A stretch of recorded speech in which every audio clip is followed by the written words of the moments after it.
Здравствуйте, дорогие друзья! Мы продолжаем курс истории Древней Церкви.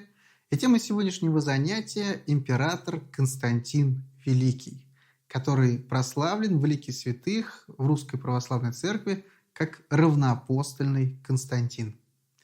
Император Константин – фигура для Древней Церкви знаменательная, потому что именно ему принадлежит заслуга в том, прежде всего, что против христианской церкви были окончены официальные гонения со стороны государственной власти.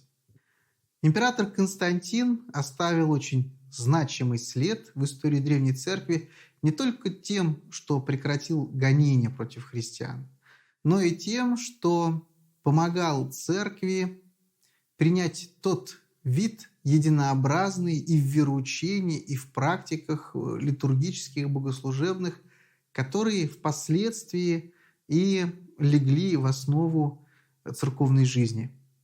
Мы видим в лице императора Константина настоящего апостола, потому что подвиги и его свершения ради христианской веры очень сложно переоценить.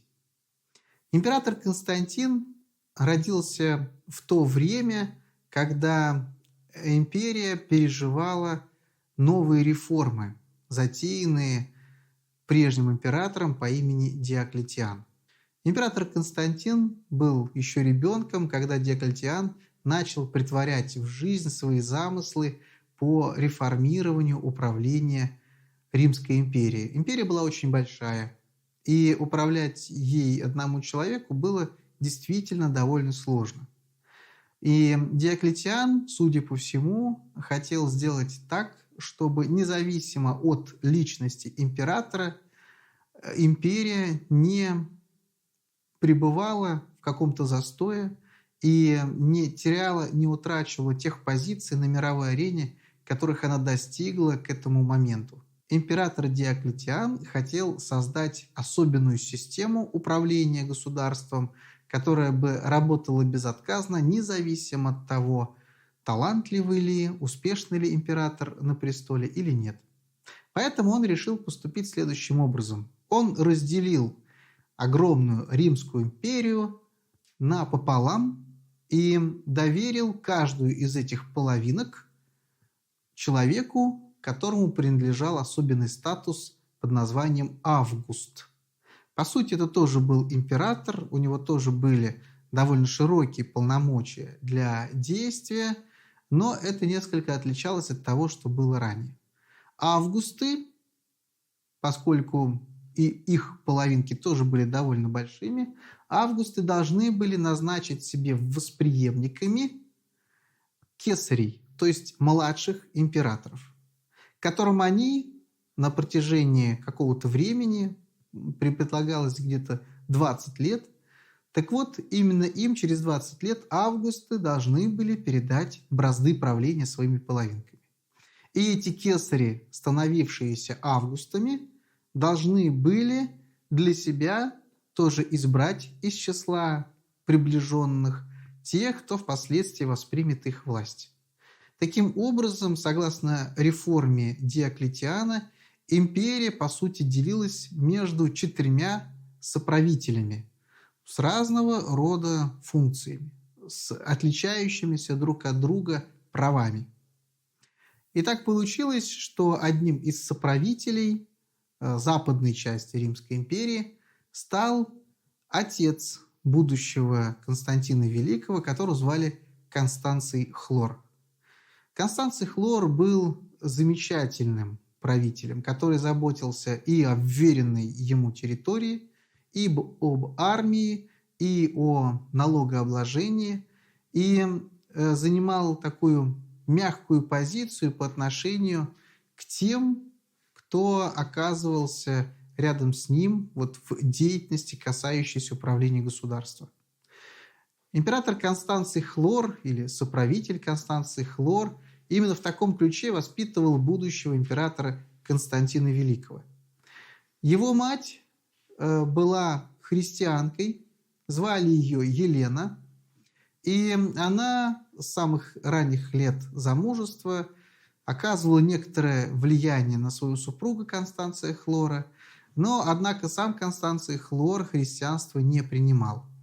Императрица же Елена, даже после того, как Констанций Хлор развелся с ней и женился на другой женщине, она все равно оставляла за собой очень серьезный авторитет в придворных кругах. И уже после того, как Констанций Хлор умер, Елена, оставаясь при дворе, при своем сыне Константине, оказывала ему всемерную поддержку. Константин часто прислушивался к ее мнению, и поэтому не удивительно, что сам он вырос в абсолютно христианском духе, принимая и признавая и свое правление, и будущее Римской империи. И потому неудивительно для нас, что в скором времени, после того, как он взошел на престол, он занял прохристианскую позицию и был очень благорасположен к христианам, и в конце концов и сам принял христианство. Император Константин был провозглашен Августом войском Западной Римской империи, потому что почитался среди военных действительно перспективным наследником мягкого правителя Констанция Хлора.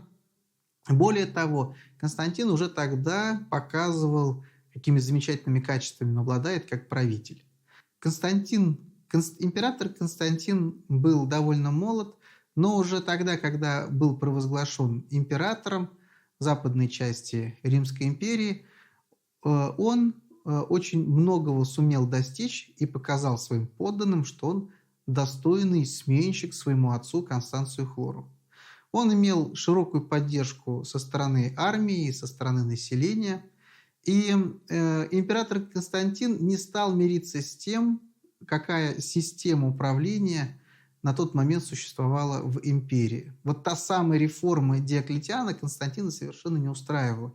Не потому, что она не нравилась Константину. Все дело в том, что эта система, к сожалению, ставила у власти людей неугодных. Более того, эти люди, получая какую-то небольшую власть в статусе кесаря, желали большего, хотели быть августами. А те, кто становились августами, не хотели отказываться от своей власти. И потому между ними часто возникали столкновения. И империя, вместо того, чтобы управляться должным образом, она приходила в состояние междоусобных войн. Константину, конечно, именно вот это в реформе Диоклетиана не нравилось, тем более, что в скором времени в западной части Римской империи, а именно в городе Риме, было поднято восстание человеком по имени Максенций, который захватил Рим и даже угрожал Константину тем, что собирался отобрать у него его полномочия и власть. И Константин вынужден был вступить с ним в противоборство. Для этого он собрал войско и направил его в Рим. И удивительным образом произошло так, что именно в сражении, в схватке с Максенцием Константин прикоснулся к тайне христианского Бога. Господь сделал ему некое откровение, после которого Константин совершенно утверждается и внутренне уверяется в том, что христианской церкви необходима поддержка на самом высоком уровне. Непосредственно перед сражением, которое происходило на границе города Рим, на Мельвийском мосту, Константин увидел некое знамение. Это знамение было ничем иным, как знамением креста, и он слышал голос, который говорил ему, что этим ты сможешь победить. «Сим победиши», — говорил этот голос. Историки Древней Церкви по-разному представляют это событие, каждый по-своему. Так или иначе, они сходятся в том, что, увидев это знамение и услышав такое вот благословение от Господа, Константин совершенно по-другому выстроил свою дальнейшую жизнь в отношении церкви. Во-первых, в этой самой битве он действительно победил, хотя с точки зрения военной науки, возможно, э, перевес был не на его стороне. Однако ему удалось одержать верх, и вот в этом благословении он увидел очень хороший знак. И с того самого времени он прежде всего стремился к тому, чтобы окончательно объединить все земли Римской империи под своей единоличной властью. Это, во-первых. Во-вторых, хотел устроить для христианской церкви такое количество свобод, которое было необходимо для гармоничного ее развития. Битва на Мельвийском мосту произошла в 312 году, и к этому времени относят и обращение императора Константина к христианской церкви, к христианскому Богу. А уже на следующий год, в 313 году, со своим единственно оставшимся у власти соправителем, которого звали Лициний, Константин подписывает специальный документ, согласно которому христианская церковь освобождается от налогового бремени, которое было на нее возложено, это во-первых, а во-вторых, освобождается от гонений и признается религией дозволенной. Соответственно, все дозволенные религии обладали полноценными правами, и таким образом христианская церковь и христианская вера становились равноправными с другими религиями в Римской империи. Император Константин впоследствии устранил и Лициния, своего соправителя. Также он не был доволен и его политикой, и его действиями на востоке Римской империи. Таким образом, под своей властью он объединил все земли Римской империи. И на нем завершается вот этот неудачный эксперимент реформы управления империей, которую начал Диоклетиан. Когда император Константин окончательно побеждает Лициния, становится единоправным правителем всей Римской империи, он начинает очень серьезные шаги по усилению позиций христиан в Римской империи. Он был настоящим соучастником очень многих значимых событий. Император Константин шел навстречу церкви, ее епископам, верующим, и не только уравнивал их в правах, но даже и придавал христианам особенные привилегии и права. Он настолько глубоко погружался во внутренние проблемы церкви, что часто очень лично и очень глубоко переживал нестроение внутри церкви. И, к сожалению, именно на годы его правления одно из таких нестроений свершилось, и оно было масштабным, сокрушительным. Это нестроение, появление новой ереси очень сильно поколебало устои христианства, и далеко не сразу церковь смогла с таким вызовом справиться. Я говорю сейчас о ереси Ария, арианской ереси, которая завершилась созывом Первого Вселенского собора. Все заслуги за это мероприятие, за это важнейшее событие в истории Древней Церкви принадлежит императору Константину, потому что именно он был инициатором этого форума. Он выделил из казны все необходимые средства, он привлек к организации этого собора, в том числе государственные службы, я имею в виду государственную почту, которые занимались созывом епископов для участия в соборе. И во многом именно благодаря напору и характеру императора Константина в нашем вероучении появился важный термин, который помогает христианскому богословию победить арианскую ересь, поставить эту ересь на место и правильным образом истолковать, объяснить, в каком отношении Сын Иисус Христос является равным Богом, Богу Отцу. Мы об этом будем говорить позднее, когда речь пойдет о Первом Вселенском соборе. А императору Константину принадлежит и другая заслуга в плане помощи церкви. Именно благодаря его стараниям и прежде, конечно, стараниям его матери, императрицы Елене, удалось восстановить в Иерусалиме те самые святые места, по которым и сейчас до ныне совершается паломничество. Это очень важный шаг в жизни христианской церкви, потому что к началу IV века, к моменту жизни императора Константина, святые места в Иерусалиме были разорены, и лишь епископу местной церкви с большим трудом удавалось заниматься их восстановлением, их обнаружением.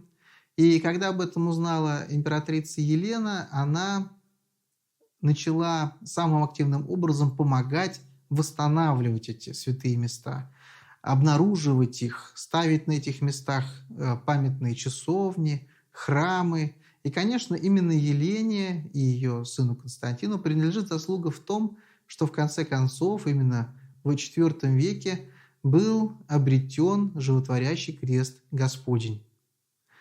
Епископ Макарий, который в то время возглавлял Иерусалимскую общину, он специально приглашал императора и его мать, императрицу Елену, для поиска и розыска животворящего древа, которые в конце концов увенчались успехом. Сам император Константин, к сожалению, на Святую Землю так и не попал. Но очень много помогал, содействовал в том, чтобы Святая Земля начинала приобретать тот вид, который она имеет сейчас, как центр мирового христианского паломничества. Также его заслуги состоят в том, что в конце концов центр жизни христианской церкви постепенно стал смещаться из окраинных городов, которых на тот момент было несколько в империи, сильных, крупных, мощных города, в новое место, которое император Константин устроил по своему усмотрению. Так получалось, что в восточной части Римской империи прежняя резиденция, дворец в Никомедии, пришел в негодность, и этому способствовал пожар, который случился во дворце. И император Константин решил перенести сначала восточную резиденцию Римской империи, римского императора, из Никомедии в город Византий, а потом и, собственно, столицу Римской империи из Рима вот в этот самый Византий. Византий на тот момент был небольшим городком, вообще небольшим таким поселением на берегу проливов. И благодаря стараниям Константина здесь появился большой город, где сидел, собственно, сам царь, император, и его вот ближайшие помощники и придворные круги, так называемый сенат. Император Константин, может быть, немножко нескромно, но назвал этот город в честь самого себя, назвал его Константинополем. И сейчас он, конечно, имеет другое название, мы знаем, что называется сейчас Стамбул, но на протяжении более чем 1000 лет этот город был известен всем именно как Константинополь, то есть город Константина. Император Константин имел 3 детей, мальчиков, и была еще у него одна девочка. Император Константин, после того, как он возрастил и воспитал себе сыновей, решил все-таки пойти по пути Диоклетиана и разделил империю между своими сыновьями – Константом, Константином и Констанцием. Каждый из них правил в своей части империи, но в конце концов к власти единоличной пришел император Констанций, которому потом и принадлежала вся власть в империи. У императора Константина была еще дочь, и, как вы догадались, наверное, уже ее звали Констанция. Вот, так, может быть, несколько нескромно и Константин поступал. Император Константин очень много способствовал развитию церковной богословской науки в церкви. В частности, он держал при себе известных на тот момент авторитетных авторов и христианских мыслителей, 2 Евсевиев. Одного из них звали Евсевий Памфил, это тот, о котором мы говорили ранее, автор известного сочинения «История церкви». И второй Евсевий, епископ Никомедийский, также был приближен ко двору императора Константина, поскольку был епископом резиденции, восточной резиденции римского императора. Эти два епископа во многом давали Константину наставления, советы о том, каким образом выстраивать отношения с церковью, с христианами. И в этом смысле они имели довольно серьезное влияние на императора Константина. Евсевий Памфил, или, как его еще называют, Евсевий Кесарийский, кроме того, что оставил для нас известное сочинение «История церкви», также был автором еще одного древнего источника, важного для нас, который называется «Жизнь» или «Житие Василевса Константина». Это есть первое и наиболее близкое по времени жизни описание подвигов, дел и в том числе того самого знаменитого обращения в христианство императора Константина, которое дошло до нас. И мы, конечно, во многом этому сочинению доверяем, хотя нельзя не заметить, что Евсевий Памфил в этом своем сочинении несколько ангажирован и, может быть, даже чрезмерно много уделяет внимания личности самого Константина. Но так или иначе, это довольно добросовестное произведение, и именно из него мы узнаем в том числе о том, что незадолго до своей кончины император Константин принимает святое крещение. Это очень важный шаг, на первый взгляд кажется несколько запоздалым. И действительно возникает вопрос, а зачем император Константин, почему откладывал свое крещение до самой смерти? Ведь он мог и не успеть покреститься. И почему он не стал сторонником христиан, таким явным, как членом церкви, в прежние годы? Дело все в том, что император по закону Римской империи на тот момент имел особенное звание, которое называлось Pontifex Maximus по латыни, на русский язык мы это переводим как «верховный жрец». Так или иначе, император вынужден был исполнять те обязанности, может быть, они были номинальными, тем не менее, не мог император быть одновременно и верховным жрецом для языческих верований, и христианином в церкви. Нельзя служить двум господам и одновременно выполнять те и другие функции. Плюс ко всему мы понимаем, что доля императора связана всегда с военными действиями, связана с тем, что ему приходилось принимать тяжелые решения, в том числе казнить тех, кто, например, поднимает восстание или приступает против империи. И именно поэтому император Константин и откладывал крещение до самой своей старости, до момента, когда он уже собирался умирать. Поэтому мы, конечно, не можем судить его за это, тем более должны учитывать те подвиги, которые он совершил ради христианской церкви. Император Константин умер христианином в мире с церковью. Арианский спор, который возник при его жизни, он решить не успел.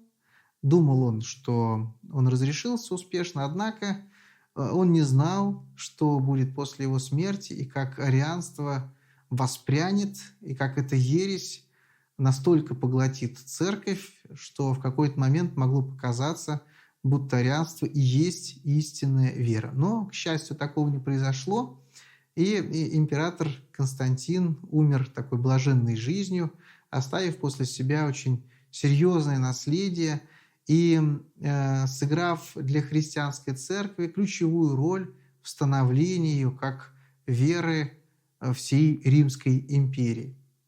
Мы почитаем императора Константина как равноапостольного. Католическая церковь приняла такое решение относительно недавно, только после Брестской унии, а до этого долго сомневалась, признавать ли императора Константина святым. Для нас он, естественно, подвижник, который возвел христианскую церковь из низов таких гонений, физического истребления до, по сути, государственной религии. Конечно, хотя непосредственно государственной на тот момент ее никто не называл. но те свободы, которые она получила, те даже где-то привилегии и права, христианская церковь становилась благодаря им на особенном положении в Римской империи. На этом наша с вами сегодняшняя лекция подходит к концу. А для тех, кто слушал, внимание, вопрос.